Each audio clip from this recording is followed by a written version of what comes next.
আজি এত পরিমাণে গরম দিছে যে আর মশলাদার কোনো কিছু রান্না করে ইচ্ছে যাবা ধরে নাই। তাই মুই আজি কম মশলা দিয়া দেশি স্টাইলে কচুর ডাটা রেসিপি তোমরাগুলোর নগর শেয়ার করিম। তো হিয়া ভরা দণ্ডবোধ বন্ধুগুলোর সগাকে রাজবংশী চমকিস কিচেনত তোমরাগুলাক সগাকে স্বাগত। দেখিতে পাবা হচ্ছেন এটি মই কালা কচু নিছং। কালো কচুগুলার প্রথমে উপরার খোলসগুলা ছলেয়া খুব ভালো মতন করে কাটিয়ে ধুইয়া নিছং। আর এদিকে উখা না গেয়া কাড়াই বসে দিছং। কাড়াইয়ে দিয়ে দিবা হচ্ছুং অল্প পরিমাণে সরিষার তেল।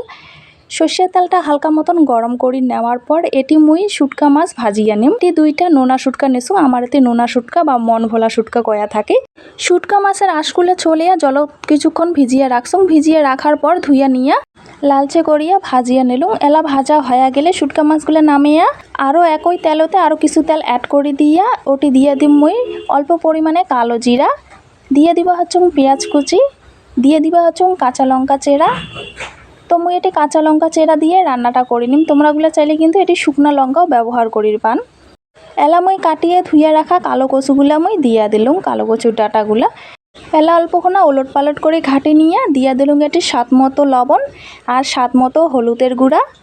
এলা দিয়ে দিম এটি রসুন থেতো করে রাখা। রসুনের পরিমাণ একটু বেশি নেছুম, এটি মুই 2টা পরিমাণ রসুন নেছুম।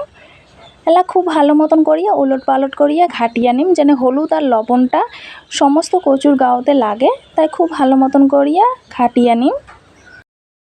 এলা চৌকার আঁচ একদম লোতে রাখিয়া একদম লো আছে মই ঢাকা দিয়ে রান্নাটা করিয়া নিম। তাই এলা ঢাকা দিয়ে দিবা আচ্ছং। ফিরিয়ে আসি যাচ্ছং 5 মিনিট পর। 5 মিনিট পর মই ফিরিয়ে আসলুম। দেখিতে পাবা হচ্ছেন কচুর গাওগুলা অল্পক্ষণা মজি গেছে, তাই নরম হয়ে গেছে। কচু রান্নার ক্ষেত্রে কিন্তু লো আঁচে রান্না করিলে অনেকটাই ভালো হয়, তাই মুই লো আঁচে সম্পূর্ণ রান্নাটা করিম। এলা মুই ভাজিয়ে রাখা শুটকা মাছগুলো দিয়ে আবারও ঢাকা দিয়ে দিম 5 মিনিটের মতো। তো 5 মিনিট পর আবারও ফিরিয়ে আসলো। তো মাঝে মাঝে এমন করিয়া ঢাকিয়ে দিম আর মাঝে মাঝে ঘাটিয়ে দিয়ে আবারও ঢাকিয়ে দিম। মোটামুটি মুই এমন করিয়া রান্নাটা করিয়া নিম সম্পূর্ণ রান্নাটায়, আর চৌকার আঁচ একদম লোতে রাখিয়া। তো শুটকা মাছটা দেওয়ার পর যে ঢাকা দিয়ে রাখছুম তারপর আবারও অল্পক্ষণা ঘাটিয়ে দিলুম। অল্পক্ষণা ঘাটিয়ে দেওয়ার পর এলা মুই আবারও ঢাকা দিয়ে রাখি দিম 5 মিনিট। 5 মিনিট অন্তর অন্তর মুই এমন করে ঢাকা দিয়া আবার ঘাটিয়ে দিয়ে আবার ঢাকা দিয়ে এমন করিয়া রান্নাটা করিয়ে নিবা নাকছুম। তো মোর ফাইনালি এলা রান্নাটা কমপ্লিট। দেখিতে পাবা হচ্ছেন কচুগুলো কিন্তু অনেকটাই মজি গেছে। ইয়ার থেকে আর কচুগুলো মুই গলামি না। তোমরাগুলো চাইলে আর অল্পক্ষণাও গলে নিবার পান বা অল্পক্ষণ আরও পাক করে নিবার পান, ঘাটিয়ে নিবার পান। তবে মুই এমন করি নামিয়ে নিবা নাকছুম। তো মোর রান্নাটা একদম কমপ্লিট। এলা মুই নামিয়ে নিম।